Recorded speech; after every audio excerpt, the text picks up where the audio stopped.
Pernahkah kamu memperhatikan bagaimana VOC diajarkan di sekolah? Nama mereka disebut, tapi sebatas pedagang, penjelajah, atau perusahaan dagang pertama. Jarang atau bahkan tak pernah disebut bahwa mereka juga pembantai, penjajah, pemicu kelaparan, dan arsitek penderitaan selama lebih dari 2 abad. Banyak buku pelajaran sejarah menyebut Van den Bosch dan tanam paksa, tapi lupa menyebut bahwa VOC adalah fondasi dari semua itu. Seolah penderitaan hanya dimulai saat Belanda sebagai negara hadir. Padahal VOC adalah prototipe negara kolonial, punya tentara, sistem hukum, mata-mata, hingga penjara rahasia. Kenapa ini terjadi? Salah satunya karena narasi sejarah kita banyak mengambil referensi dari arsip kolonial. Ironisnya, sejarah kita ditulis dari sudut pandang penjajah. Dalam banyak catatan, pahlawan kita disebut pemberontak, dan VOC digambarkan sebagai penyelamat dari kekacauan.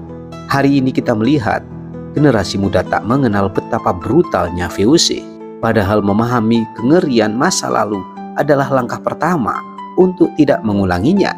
Tanpa kesadaran itu, kita hidup dalam ilusi kemerdekaan, sementara sistem lama terus hidup dengan wajah baru.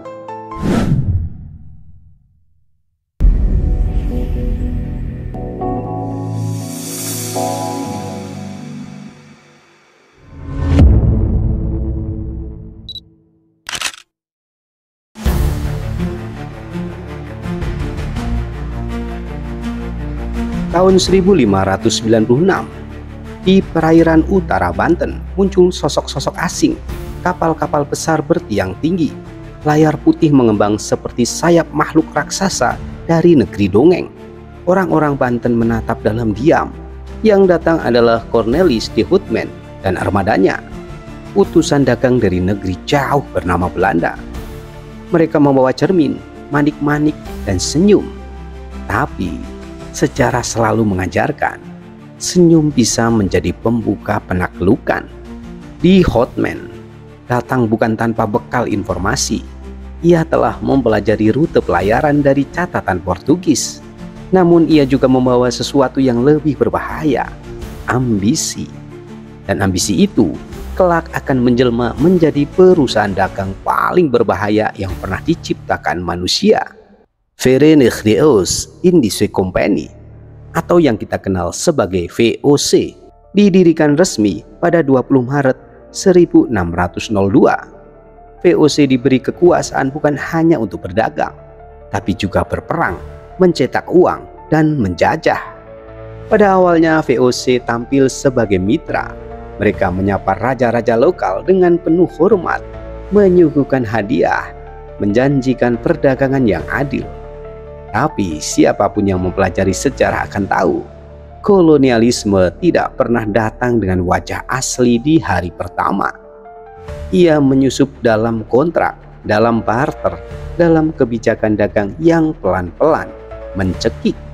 Di Banten, de Houtman memang sempat disambut, tapi ia segera menunjukkan sifat aslinya, menghina sultan, memaksa harga murah, bahkan menembaki penduduk. Hubungan pun rusak. Namun VOC belajar, mereka tak ingin hanya mengandalkan kekerasan. Mereka akan menguasai dari dalam. Dan itu dimulai dengan perang yang tidak terdengar ledakan. Perang kontrak dan tipu daya.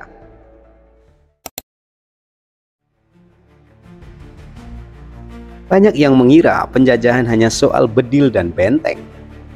Tapi VOC memulainya dengan sesuatu yang lebih kejam dari senjata, manipulasi ekonomi. Mereka paham satu hal, raja yang kelaparan karena monopoli akan lebih patuh daripada raja yang dilawan di medan perang. Maka dimulailah permainan berbahaya, mengikat penguasa lokal dengan perjanjian sepihak. Tahun 1609, VOC membuka kantor dagang di Jayakarta. Tapi perjanjian dagang itu penuh jebakan. Salah satu contohnya, VOC akan membeli pala dan cengkeh dengan harga murah, namun melarang rakyat menjual kepada bangsa lain. Raja yang menolak akan dijatuhkan, bukan dengan senjata, tapi dengan blokade ekonomi dan fitnah internal. Yang Peterson Kun Gubernur Jenderal VOC sejak 1619, adalah arsitek dari sistem ini. Ia dikenal dengan semboyan mengerikan, Desnod Metgeweld, kalau perlu dengan kekerasan. Kun melihat bahwa VOC tak akan bisa berkuasa jika hanya berdagang. Ia ingin pengaruh absolut. Maka ketika Sultan Jayakarta menunjukkan ketidaksukaan terhadap VOC, Kun memerintahkan penghancuran Jayakarta dan membangun Batavia di atas reruntuhannya pada 30 Mei 1619. Dari kota inilah VOC menyusun peta penjajahan se-Asia Tenggara. Apa yang terjadi di Jayakarta hanyalah awal. Di Maluku, di Kalimantan, bahkan di Bali, VOC mengulang pola, mengadu raja dengan raja, menawarkan perlindungan, lalu menguras. Tidak ada meriam yang ditembakkan pada awalnya, tapi rakyat perlahan kelaparan. Dan saat perlawanan muncul, VOC sudah punya dalih. Kami hanya menertibkan kekacauan. Padahal kekacauan itu mereka sendiri yang ciptakan.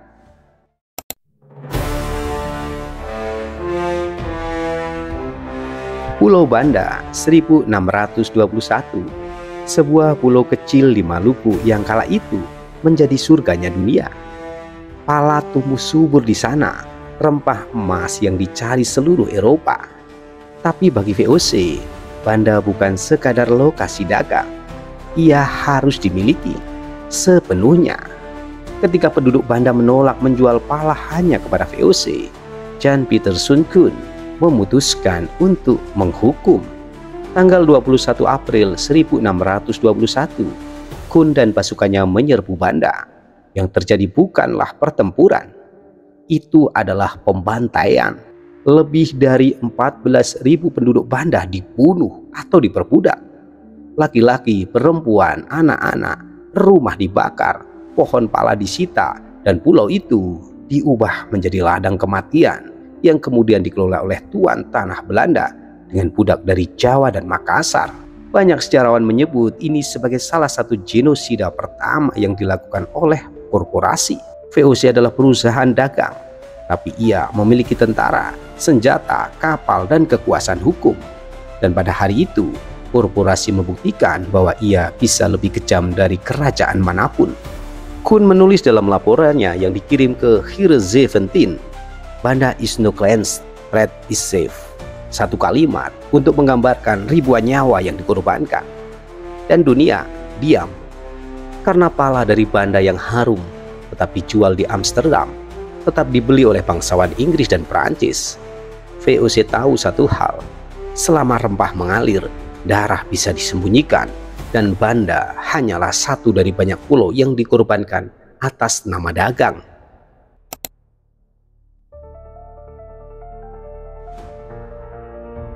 Setelah pembantaian Banda, VOC sadar menaklukkan pulau demi pulau secara brutal menguras sumber daya.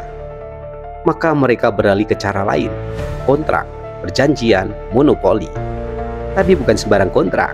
Ini adalah perjanjian yang dirancang untuk membuat penguasa lokal tak punya pilihan selain tunduk.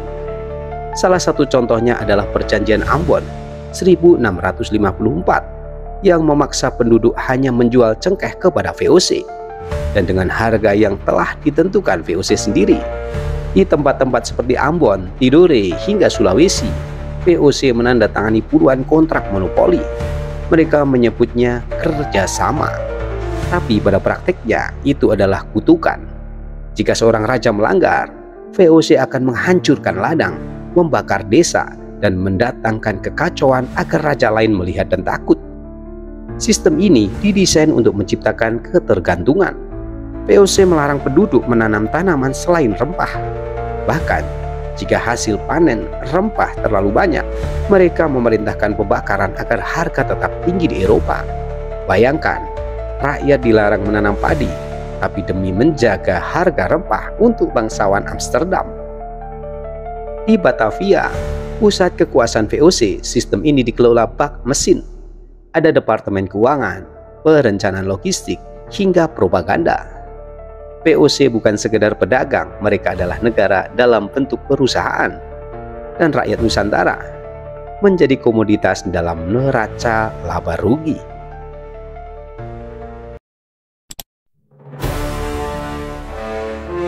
Meski tak ada jeruji, tanah Nusantara berubah jadi penjara raksasa.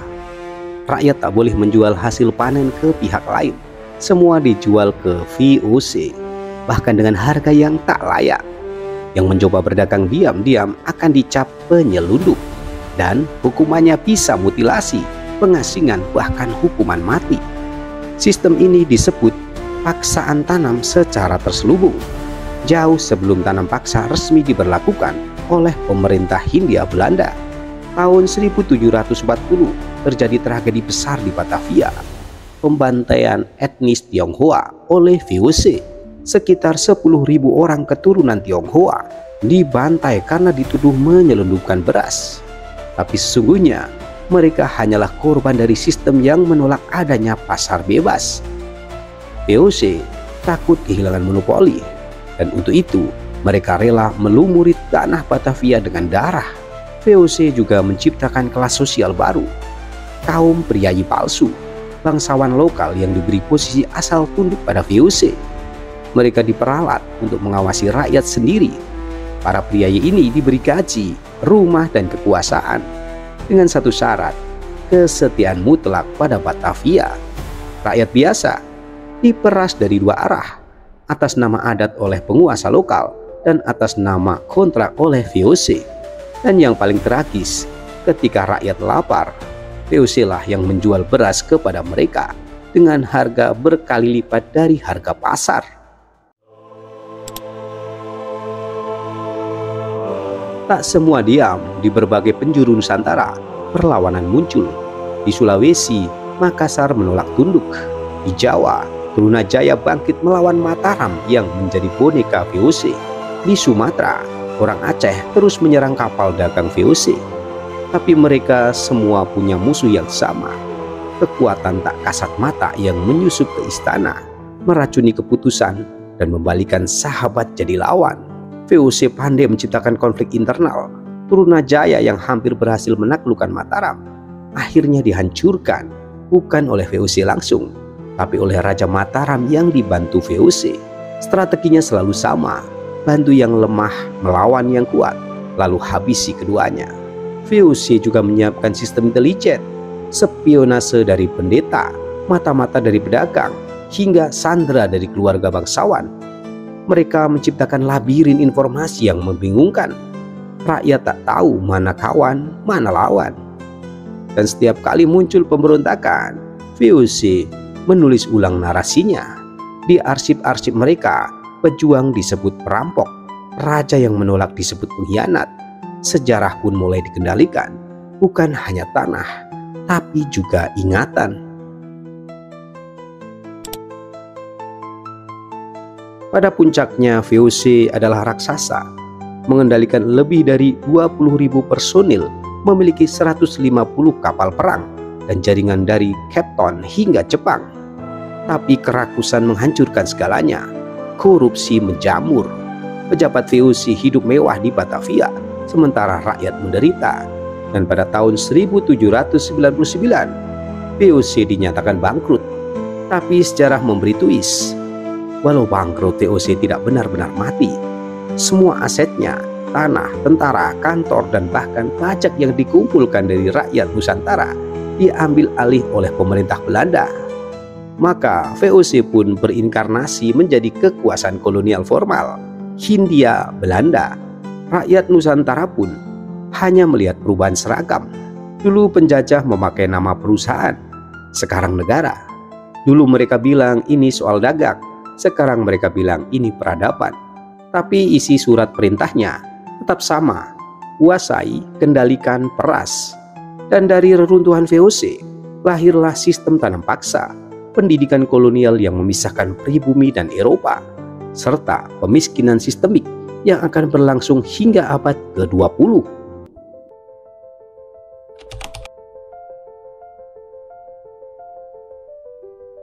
Saat Indonesia menyatakan kemerdekaan tahun 1945,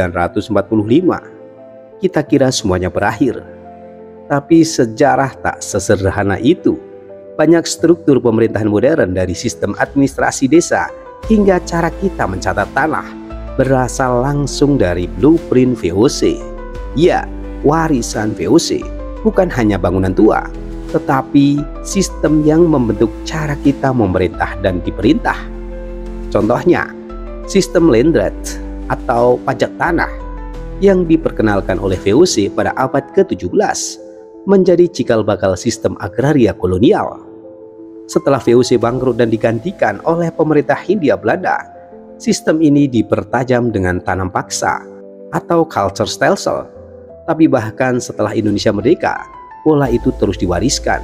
Penguasaan atas tanah oleh elit, perizinan rumit, dan birokrasi yang menindas. Lebih dari itu, VOC mewariskan logika kolonial. Siapa yang dekat kekuasaan akan mendapat fasilitas. Siapa yang menolak sistem akan dicap subversif. Ini bukan hanya sejarah, tapi pola yang terus hidup dalam cara negara memperlakukan rakyatnya. Kita melihat sisa-sisa VOC di wajah kantor pajak, di tata ruang kota yang memisahkan pusat dengan pinggiran, bahkan dalam cara kita mengarsipkan sejarah. VOC sudah lama mati, tapi rohnya masih berbisik di balik sistem yang berjalan hari ini. Mereka datang sebagai pedagang, menawarkan rempah dengan senyum. Tapi di balik senyum itu, ada bayangan kapal perang, perjanjian tipu muslihat, dan ladang-ladang yang dibakar. VOC bukan sekedar bagian dari sejarah dagang. Mereka adalah simbol bagaimana kapitalisme bisa menjadi alat penjajahan brutal. Hari ini kita hidup dalam dunia yang mengagungkan perdagangan bebas, startup, dan perusahaan global. Tapi secara VOC mengingatkan, ketika korporasi lebih kuat dari negara, rakyatlah yang akan jadi korban.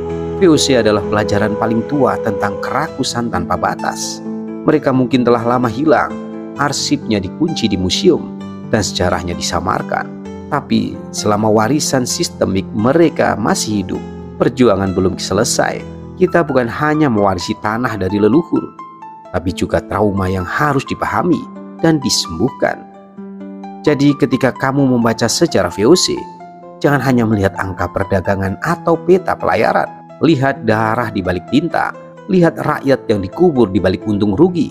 Karena kadang musuh terbesar bukan yang mengangkat senjata, tapi yang menawarkan dagangan.